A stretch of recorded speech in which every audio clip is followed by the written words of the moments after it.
garuu roozaatiin maal batoo amma kanarraa isheen geessisee dhugaa rabbii waan jedheera dubbadhuun qabu dhugaa rabbii maaliif viidiyoo ishee namoonni argitan nama fayyaa qabullee fakkaattu dhugaa rabbii nama fayyaa qabu fakkaattu roozaan abadan sanas ta'e kana bagargamte garuu viidiyoo sana ilaalee an dhugaa rabbii isinitti hima baay'ee garaa na nyaatte dhugaa rabbii maaliif beektani waa malee roozaa dhaqxachi keessa hin hojjenne waa malee mana sana keessa deemte hin hojjenne garuu sa'aadaa hedduu takka haa galatoomtu sa'aadaa hedduu galatoomi dhugaa rabbii hedduu takka galatoomi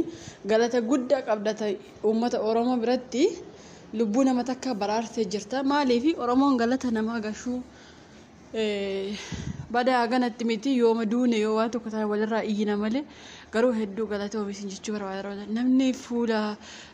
roozaa kana arge amma fayyaa qabdi jettanii yaaddu dhugaa rabbii jechuun bakka dhiphattiitu ilmi namaa kun beeki jaalatee of ajjeesa seetan isin namni yeroo of ajjeesu bakka yeroo boo jaalatee miti garuu immoo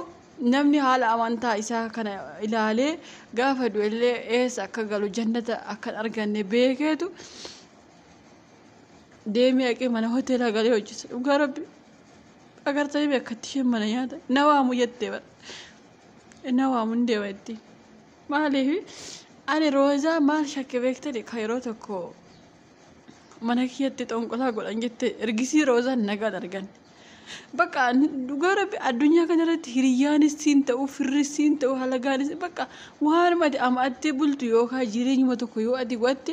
waan isaan caalte wayii takka itti fakkaatee haga lubbuu kee baasanii si geessu dhugaa rabbii amma namni roozaa kana argee dhugaa rabbii mucaa kaleessa utaaltee habaaboo birraa fakkaattee bareeddee viidiyoo ishee hojjetattu har'a garuu viidiyoo iyyuu narraa cufaa ittiin dhugaa rabbii viidiyoo ishee ilaaltanii namni imimmaan keessan buusanitti jirtan dhugaa rabbii viidiyoo ishee ilaalee imimmaan kiyya buuse dhugaa rabbii isinitti dhuguma rabbiin na argu viidiyoo roozaa argee imimmaan kiyya buuse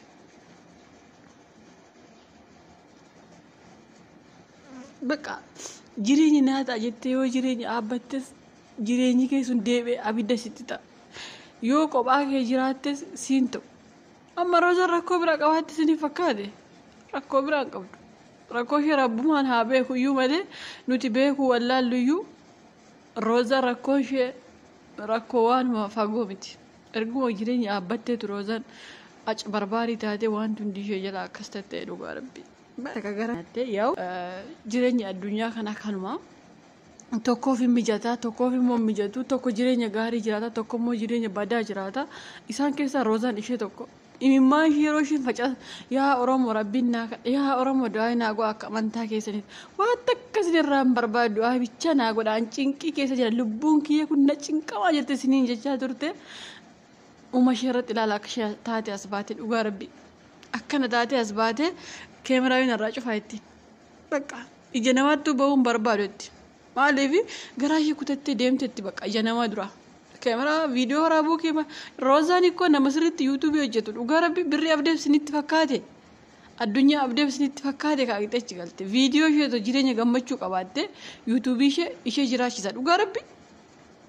yuutuubii ishee seeraan hojjette ishee jira namayyuu gorsaa turte beeki yuutuubiin akkamitti akka kaffalu yuutuubiin akkamitti akka nama jiraachisu unuyyuu gorsite uniyyuu isheerra ilaallee banneemi yuutuubii garuu har'a ofii isheefiyyuu jireenya ishee wallaalte ofii isheefiyyuu sammuu ishee wallaalte mana ofiitiillee baatee akkanatti mana hoteelaa keessa deemtee hojjetti ana haa nyaatu dhugaa rabbii ana haa nyaatu haadha garaa na nyaatte akka malee garaa na nyaatte dhugaa rabbii akka malee garaa na nyaatte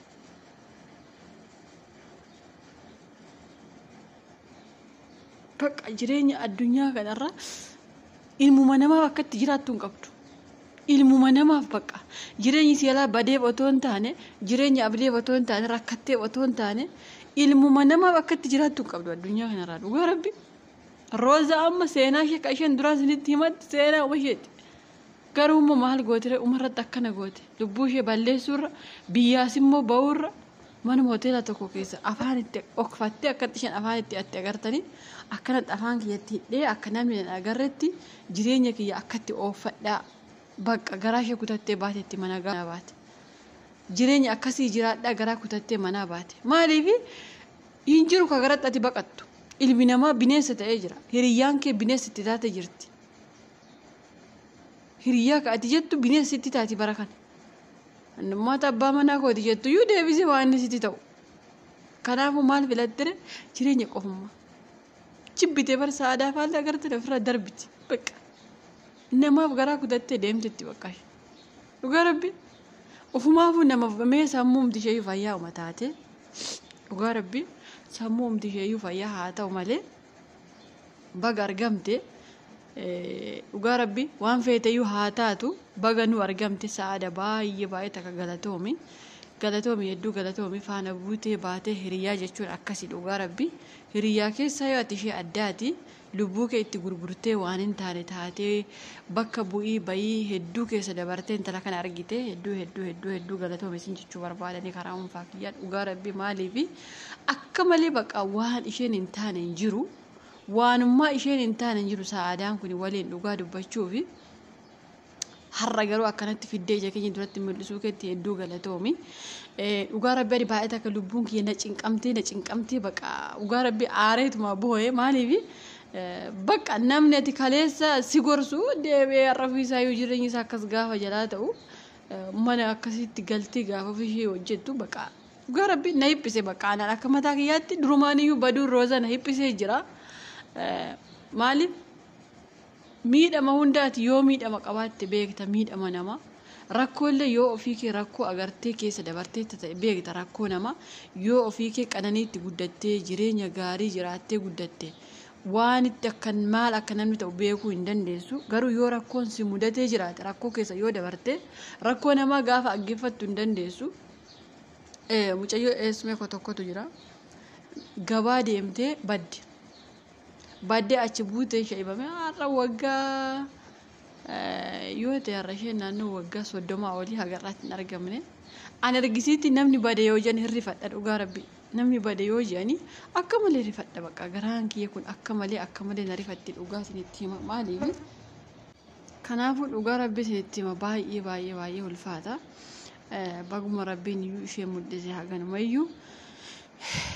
dhugaa rabbi laphee kiyyara waa takka gadi bu'e bakka erguma sa'aadaa maxxansite roozaan argamte jettee ergishee maxxansite ani baay'ee gammachuu qaba ergisiitii dhugaa rabbi waan feete yoo haa taatu bakka waan feete yoo haa taatu baguma argamuumti ishee bakka roozaa uma fuula ishee as ba'u ishee xanii hedduu irraa gammadeera kaan keessan hin beeku keessi namaa kun hin beekamu ilmi namaa kun ciniinameen ilaalamu hin beekamu waan ta'eef isiniin hin beeku ani karaa mataa kiyya hedduu gammachuu kanan jedhame irraa gammade akka waa ofii koo cinqii wayii keessaa baheetti irraa gammade dhugaa rabbi akka ofii kiyyaa waa keessaa furamee wayiitti injiraami cinqee wayiiti cinqee akkasitti gammade dhugaa rabbi argamuu roozaatti isinillee warri gammaddan warri ishee jaalattan baga gammaddanii baga walumaan gammanne baga obboleettiin keenya nu argamte isiniin jechuu barbaada gammachuun keenya ammallee itti haafufu. Roozaa keenya rabbiin si haa jabeessu rabbiin egaa maal goonaree ija miidiyaa xasiin ba'uuna waraabina jechuu jirti inshaallah rabbiin jedhe jajjabaatteetuma as baati jedhee yaada maaliif akka ammaa kanaan taatu amma ilmuma namaa kanaan baqadha jettee waan baqattee deemteef iyyuu kanaaf baqatte naf fakkaatte hin deebiti gaafa qanii isaa gaafa rabbiin jedhe deebiti ani amma garuu sammuumti ishee fayyaadha jedhetanii akka viidiyoo kanarratti yeroo ishee argu sammuuma ishee shakka dhugaa rabbi sammuu ishee akka nagaa ta'e ani kanuma shakka malee inshallah rabbiin illee sammuu ishee nagaatti ishee deebisa hin fayyiti har'aaf cinqii waan feete si gooti cinqiin kun maraatu si gooti kadhattuu si gooti nama sammuu hin qabne si gooti bakka cinqii waan sin goone hin qabnu rabbiin sammuu ishee haa deebisu jechuu barbaada maalumaafuu.